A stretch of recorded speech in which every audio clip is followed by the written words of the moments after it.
Lamore speaks about mustangs in the Old West, and in particular, Bowdrie's Hammerhead Roan. Now, it's very difficult for people living today and accustomed to horses today to understand what a Mustang was like. Often they were small horses, but they were very, very tough horses, and they had been wild horses. And a wild horse was raised totally different than horses now. Now you run a horse very far and you've got to rub him down and take good care of him, or because he sweats too much, he's liable to get all stiffened up and be no good. Those Mustangs would run all day and all night and be right out in the open in all kinds of weather and stand almost anything and be just as good the next day as they ever were. They were really tough horses, and Chick Bowdrie's horse was such a horse. The roan was a former wild Mustang, a hammer-headed roan. Cowboys usually avoid a hammer-headed horse because they're usually mean or stubborn or unpleasant. And cowboys usually learn to recognize the characteristics that horses had that were not acceptable, and that was one of them. The roan was a strawberry roan, which means they're kind of a gray strawberry color, sometimes with spots on them, sometimes not. But a wild horse also will go places a mountain goat will be glad to go. They'll go up trails that you can't believe. I'm tracing a bunch of them over in Arizona now. I'm trying to find the trail they take to get to the top of Mesa, and I haven't been able to find it in several years of looking and flying over it and flying around it and everything. But they were tough animals. Also, they could smell about as well as a hound dog when they were following other horses, at least. And they would follow other horses by sniffing the trail and go where they'd gone. They were a totally different animal, just like the longhorn steer was a totally different animal than any cow critter you've ever seen.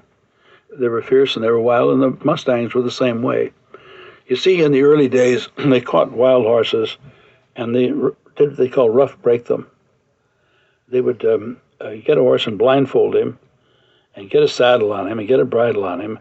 Then a cowboy would swing at them, they'd jerk the blindfold off, and the horse would buck. It wasn't like in the rodeos now where they blow a whistle after a few seconds. Nobody blew a whistle then. The cowboy stayed with him until the horse stopped bucking. And sometimes when he stopped, he would run for quite a ways. Many times the cowboy wound up bleeding from the nose from the bucket of awful punishment he took from riding that bad horse. This was called riding the rough string. And some men made a profession out of breaking horses. And these Mustangs were wild and they were rough. Well, okay, they considered the horse broken after they'd ridden him that one time. They'd turn him into the corral. The next cowboy that came along had to rope him and catch him up, put a saddle on him, and they'd go through the same thing. The horse would buck. They were very tough horses. There's 1,000 stories about them, because every ranch had a story about some outlaw horse they had. And there was a very famous black cowboy named Bones Hooks. And Bones was a great bronc rider, one of the greatest. He later became a Pullman porter. And he was on a train once when he heard some men arguing, some ranchers. One of them was telling about this horse he had that couldn't be ridden. The man didn't live that could ride this outlaw horse he had. And another rancher was maintaining that there wasn't a horse that couldn't be ridden. There was always somebody who could ride him. And the talk went on, and considerable money was talked about. And Hooks overheard the discussion. So he got this rancher that was maintained that the horse could be ridden. He got him to one side and he says, "Look, you give me a chance and I'll ride that horse for you." So they made a deal, and they stopped at the town and held the train up, and Hooks got off and went over and he rode the horse because he was a marvelous rider, one of the best. Many cowboys didn't want a horse that wouldn't buck, particularly on a frosty morning. And some cowboys are very thoughtful. They'd warm the bit at the fire, or else put the bit inside their shirt, warm it to their body, before they put it in the horse's mouth. They'd be very thoughtful about it, but others wouldn't. And some of these horses were ridden half to death. Well, when you stole a horse from a man, you stole his life in many cases, because a man, if his horse was gone, was left afoot, and to be afoot was tantamount to a death sentence in many cases. If he was out in the plains and the horse was stolen, it was miles and miles and miles, maybe the nearest water, certainly the nearest ranch or town. So that became a very reprehensible crime. And that was the quickest way to get hung, was by stealing a horse. There were some people who made professions of it, but they usually stole them in bunches, which was considered bad, but not quite as bad. If you stole a man's horse, that was a real crime. There's a very good story about that sort of thing that I've always enjoyed a lot. I like to tell it. It's about a man who lived over in Arizona, south of Tucson. His name was Pete Kitchen. And Pete was a very well-known rancher in the area. And he was in Apache country. And the Apaches used to come by and take a few shots at him every once in a while.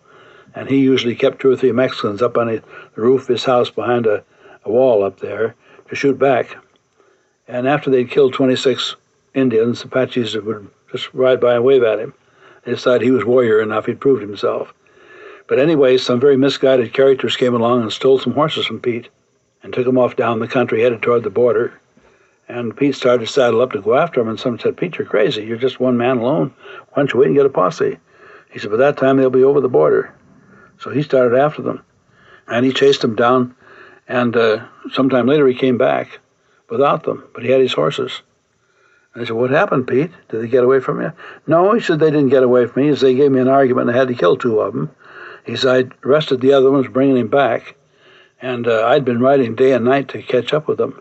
So by the time I started back, I was half dead for sleep.